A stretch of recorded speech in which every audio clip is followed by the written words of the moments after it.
नमस्कार, आप सभी का स्वागत है AKL न्यूज में। मैं हूं आपके साथ साक्षी गुप्ता। आइए बढ़ते हैं कुछ खास खबरों के साथ। शक्ति जिले के जयपुर ब्लॉक के ग्राम अमदरहा में सामाजिक बहिष्कार दंश झेल रहे 80 आदिवासी परिवारों ने लोकसभा चुनाव की बहिष्कार करने की बात कही है और गांव में चुनाव बहिष्कार के पोस्टर भी चिपकाए। छत्तीसगढ़ के शक्ति जिले में 80 आदिवासी परिवार समाज की मुख्य धारा से अलग रहने को मजबूर है। इनके समाज ने एक तुगलकी फरमान सुनाते हुए इन्हें समाज से बहिष्कार कर दिया है। छत्तीसगढ़ के शक्ति जिले में 80 आदिवासी परिवार के खिलाफ अजीबोगरीब फरमान जारी हुआ है, जिसके चलते उनका जीवन मुख्यधारा से अलग हो गया है। ये पूरा मामला शक्ति जिले के आमदरा गांव का है, जहां के 80 आदिवासी परिवारों का सामाजिक बहिष्कार का मामला सामने आया है।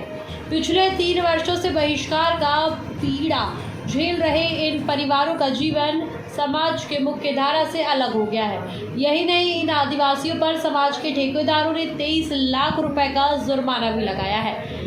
जुर्माने की रकम अदा न कर पाने की वजह से आज तक इन गरीब आदिवासी के घर में शादी नहीं हुई है। जन्म संस्कार, मृत्यु संस्कार जैसे कार्य नहीं हो पा रहे हैं।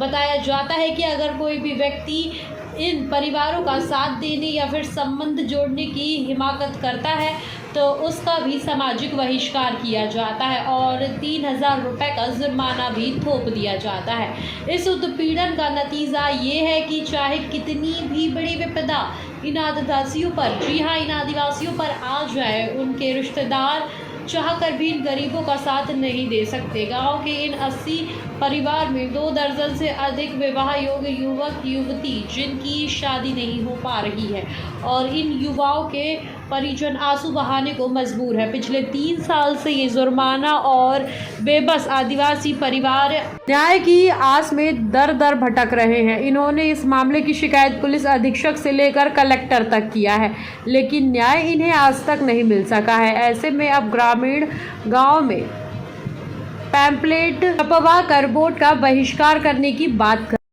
ज्ञान में डाला है, तो मैं इसकी जांच जरूर कराऊंगा और आपको मैं आश्वासन देता हूं कि उनके जो भी इशू होंगे, जैसा आप बता रहे हो कि जमीन विवाद के कारण जो है इस प्रकार की स्थिति निर्मित हुई है, तो जितना हो सके हम चाहेंगे कि दोनों पक्षों के बीच में जो है सामंजस्य बैठाया जाए और चुनाव के लिए उन्हें प्रेरित किया जाए ताकि वो अपना मत अधिकार को प्रयोग कर सकें।